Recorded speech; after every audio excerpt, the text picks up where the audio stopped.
Hey guys, what's up? It's Laura Ventura with Pawz and All, and today I want to talk about adding a new van to your fleet and also just the transition of it all, how I went about it, how it's going for me, and things that you have to think about before going on and adding another van to your fleet. So let's jump into it. Let's talk about it. If this is something that you really want to do, I feel like you're going to find a lot of value in this video because I'm literally going to go ahead and tell you step by step how I went about getting another van and ultimately creating my fleet.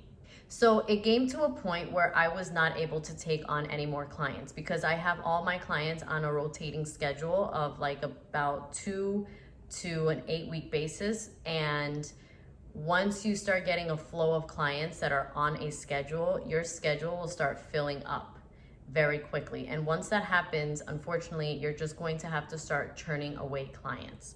So what started happening is that people would come up to me and they would ask me if I had any appointments available or if I were taking new clients. And instead of saying no to them, what I would do is I would send them the intake form that I had created on Mogo, and I would send it to them and I would have them fill it out.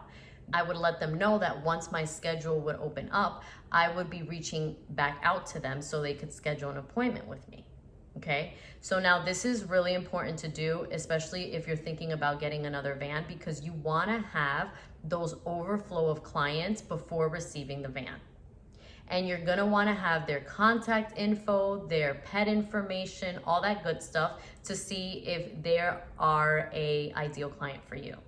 And then that way, a couple of weeks before your van comes in, what you could do is you could reach out to them and you're gonna have your open schedule now, and you're going to say, hey, I'm going to be opening up my schedule. You could book online at this link, and that's it, there you have it. So before going ahead and thinking about purchasing another van, make sure that you have an overflow of clients, and everybody that comes up to you, make sure you're sending them over that intake form. Now, if you took my course, Mobile Grooming for Bosses, you do know that I use Mogo as a booking app.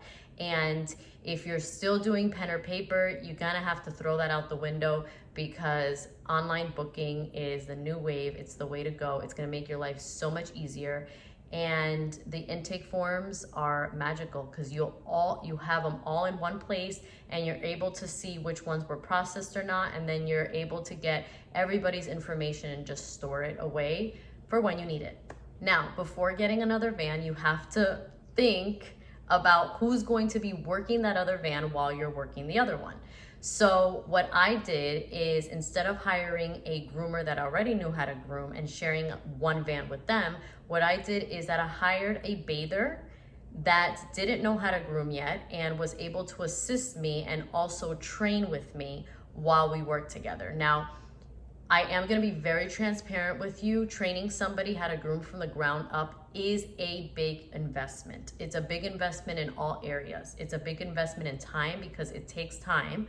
So a grooming day that would last me about, I would say 7 to 8 hours. Sometimes it would be 9 to 10 hours because I was teaching. So it does take a lot of time and it does take a lot of energy to train somebody. Now, if you do have the correct candidate and somebody that is willing to learn, it is very rewarding.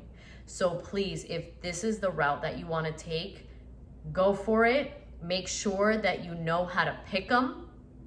Be very transparent in the hiring process and in the interview, so you know the right questions to ask and really get a feel for that person, so you know that that investment is going to be a good one.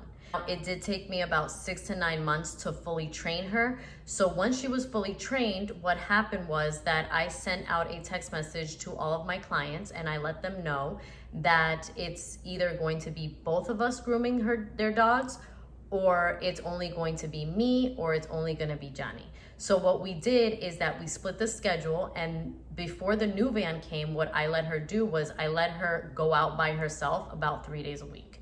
Now, in that text message, I also let them know that if they only feel comfortable with me grooming their dog, that was fine, but then they would have to pay an extra fee for me to be there. Guys, this is the only way to really go about it, especially when you're working in one van. And you want to make sure that that person is going out by themselves before that new van comes. Because all those little hiccups and all those little errors that newbies make, you want to make sure you go ahead and correct it before the new van comes. So when it comes, they are prepared, they're ready, they've been through all their mistakes and their mishaps, and they're just ready to go on the road and groom their dogs by themselves. I did want to mention that before the other van came, about, I would say 3 months before, I opened up an extra day on the schedule. So we were able to take on more dogs, and she was able to work alone for about 3 days, and then the other 2 days she worked with me. And pretty much we split the schedule, and overall we were just working each one of us 5 days a week, but I did open up that extra day so she could work as a groomer that day. Now there are some groomers that have worked all 7 days out of the week before their new van came, but to be honest, I wanted to leave Mondays open because those were the days that I would maintenance my vehicle. Now, what a lot of groomers do when they hire on somebody new is that they give them all the new dogs. But I didn't want to do it that way. Why? Because I like to groom new dogs in the beginning. I want to be the one to groom them because I want to feel them out. I want to make sure that it's safe to groom them, that we like the pet parent and the furry client. And she was so used to training with all the dogs that I already had on my schedule that it was such an easy transition just to give her the dogs that were mine to begin with. And then now that I have the second van, I'm taking the overflow of the old schedule and then all the new dogs. And now I'm kind of mixing and matching and giving her some new and then me some old, depending on what area we're going to be in what day and whatever makes sense, distance and gas wise. Now, when we only had one van and she was going out on her own, I would, sorry, my dog's like here huffing and puffing and laying down. I'll show him to you guys in a bit. So when she was going out about 3 to 2 days a week, she was getting paid commission as a groomer plus full tips. Now, what I was doing was I was doing admin work and I was on standby, okay, just in case anything happened or she needed my help. And I was very transparent with her. I let her know, listen, you're gonna go out on your own. If you need me, please don't hesitate to call. I'll be right there. So I literally would just be nearby and by my phone just to make sure that she was okay and the day went well. And if she did need me, I was able to get to her. Now, about a month out of the new van coming, I knew. So pretty much what I did is I messaged all of those clients on my intake form and I said, hey, here's my booking link. You could book at this link. And then I opened up my schedule a month out because I already knew that I was going to have my van on a specific date. So I just opened up my schedule, sent them the booking link, and most of them started booking. So what you want to do is you want to make sure that before that van comes, you have a couple of appointments already on your schedule so the hit is not that big when the new van comes. Because when you have two vans, you're going to be making double the income, but not right away. But those bills come right away. So you got to make sure that you're covering yourself. Now, as far as attracting and getting new clients, I am really big on online advertisements.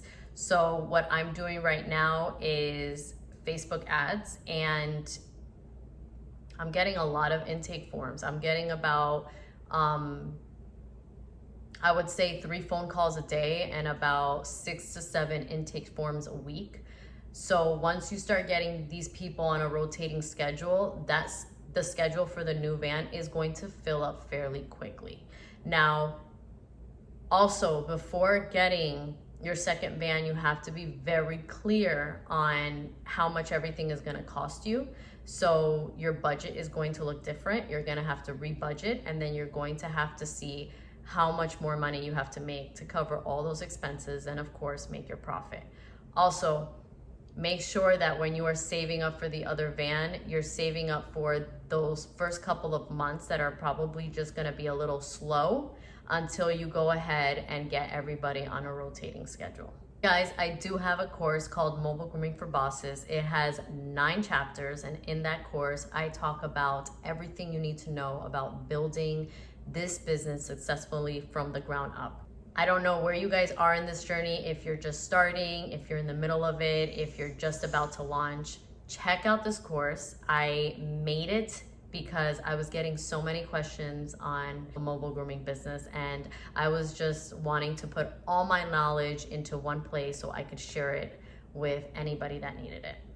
All right, guys, I hope you guys learned something. I hope this video was of value to you. If you do want to expand, do it. Don't be scared. It is a little scary, but always take calculated risks in any business venture that you do, and you will be a-okay. Plus, there are so many animals out there that need mobile grooming services. So if you do this and you do it right, there's no reason why you shouldn't be successful. All right, guys, up and out, love and light. Laura Ventura. All right, guys, this is Astro. This is Pawz and All security guard and guard dog. He comes to work with me about every day. And yeah, he thinks the van is his, and he protects me and is my surveillance. He's an American bully, and he's 2 years old. Well, 2 years and 2 months old. He's a good man.